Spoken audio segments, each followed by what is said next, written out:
Welcome everyone, Christine here on Serious Gaming. The European Parliament has passed the European Union Copyright Directive, and now it's down to member states. I'll read an article from the BBC or portions of it, though I don't know for how long I can keep doing this given the new legislation that just passed, though it's still up to member states to actually implement it, just something worth noting here.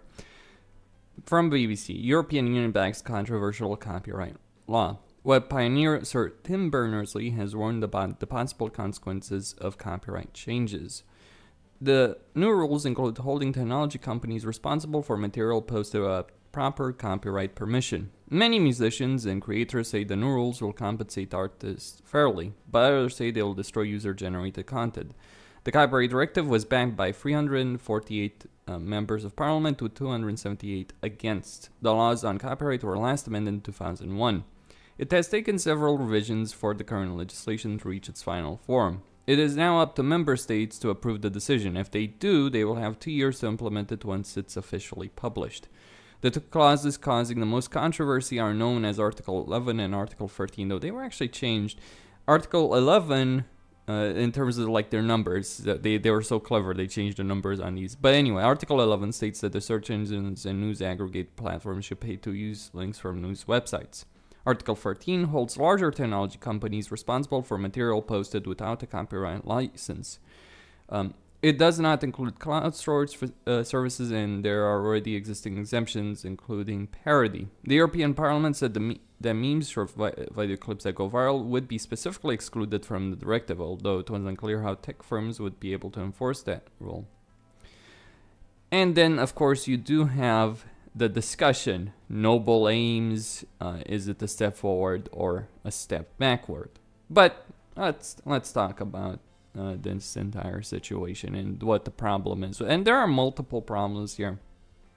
So Article 11 is going to make it difficult for me to do what I just did there, for instance, or make other people where you can just, talk, where you can just post things or talk about, or, read from an article and say a video, because of Article 11 changes. Then you have Article 13. Well, what's the change with Article 13 compared to how it operates right now?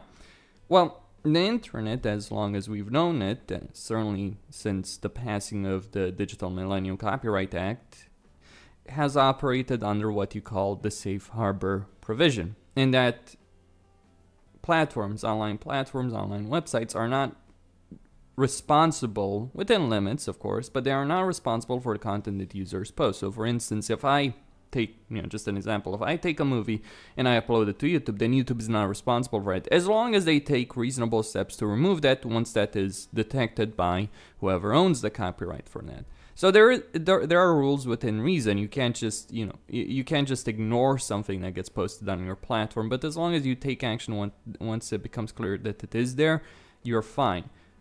This changes that in a fairly significant way. Now, they say big internet platforms, but that's going to be a big topic of discussion going forward, and it will depend on each individual European Union member, which is going to cause a whole mess of things. But the basic idea with these changes is that now you have a situation where you preemptively have to get a copyright license in order for people to post that content. And if someone posts content on that website, then the website is held accountable. This breaks the way the internet works as we know it, because there is no way to police the internet. Are you just going to stop people posting pictures or have an upload filter? I mean, a lot of people have talked about it. It's going to be upload filters. It's going to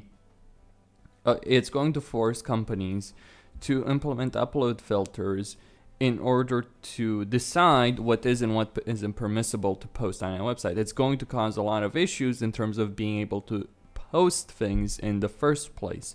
And you can say, oh, it's big technology companies. It might apply to a lot more than just big technology companies like Facebook, Twitter, YouTube, though the changes affecting YouTube, the changes held, even affecting Twitch as an example, are going to be fairly significant and very negative. It's not going to be a pretty picture for a lot of people, YouTubers, Twitter, or even, just people normal people that use the internet. And it's like, well, there's going to be an exemption for memes. Is there?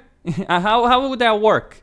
So how would you make an upload filter, which by the way are problematic as it is? How would you make an upload filter that would be able to say, oh yeah, this is okay because this is a meme?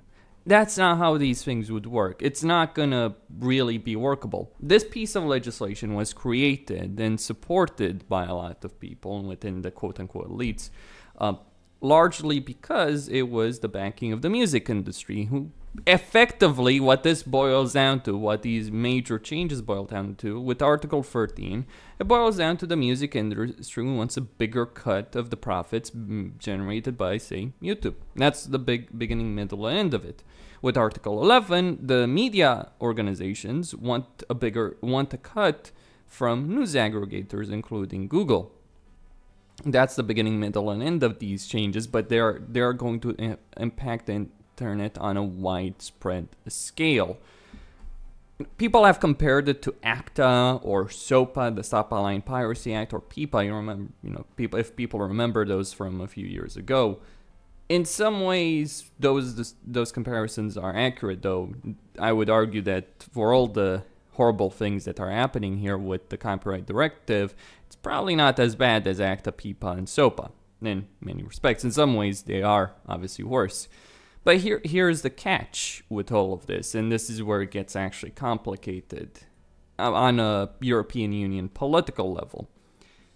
Because, okay, you've had legislation being passed on a EU level, right? The European Commission, the European Council, the European Parliament. But now it's up to each individual member state. And oh boy, is that going to cause a lot of discord within the European Union. For a couple of reasons. There are countries where most of the politicians or most of the parties significantly opposed this legislation. Certainly the parties that form a majority. You can look at the biggest example would be Italy. Do you think that they're going to be eager to adopt this piece of legislation? Probably not. So what happens now is you are going to have significant differences between countries in Europe, because this was not with widespread support. And it's certainly a piece of legislation that's supported by some countries, opposed by some countries very strongly, and obviously some in the middle where there is both support and opposition. I think the biggest battleground in terms of adopting legislation is probably going to be Germany. Remember, there are European Union parliamentary elections that are going to take place very soon, and I think that the reason they actually wanted to pass it before those elections is because they didn't think that the new European Parliament, the makeup of that the people elected to the European Parliament after those elections would be willing to pass this.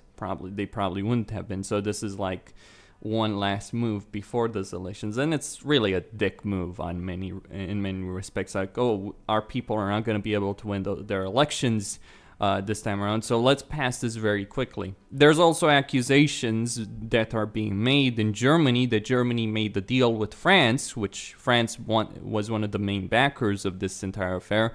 France gets Germany's support in terms of passing the copyright directive, and then France supports Germany with regards to Nord Stream 2. So, yeah, gas politics. Nord Stream 2, a pipeline, is apparently more important than copyright on the internet for Germany. That's what the accusations are. How true they are, that's hard to know, but could very well be possible. There are people that are very much against Nord Stream 2 in Europe for a large number of reasons. There are people, Germany does, however, want to get Nord Stream 2 built. And if they can't, then because of opposition from other countries, and notably France, then they have a problem. So maybe they didn't make that deal, maybe they didn't. But all I see ahead is a mess. I see, one, it's going to negatively impact the internet. And it's going to do so not just on it's not going to do so on a European Union level. It's going to do it on a country-by-country basis, depending on the legislation that they pass. Furthermore, it's going to cause chaos within the European Union because there are countries that are going to disrespect the legislation that was passed on a EU level, which is going to set up a fight between the European Union Commission and those member states, which further which further destabilizes the European Union. But hey, let's give the music industry and the mainstream media organizations what they want, because that's just a brilliant way of doing politics, until it actually isn't. And there you have some of the major issues with what just happened right now. It's going to be a disaster one way or another. Like, even if there is an accord on the entire European Union level, it's still going to be a disaster for a significant part of the digital economy, as we call it. But there is not going to be an accord. There's going to be significant political fights in each country in terms of adopting these rules, this piece of legislation. Costin here, signing out. Thank you all for watching. Stay tuned for more for as long as I can keep making these videos, or as long as I can keep making videos on YouTube, assuming I don't get blocked out from the internet because of this piece of legislation. It's a pretty bad day. It really is a very bad day.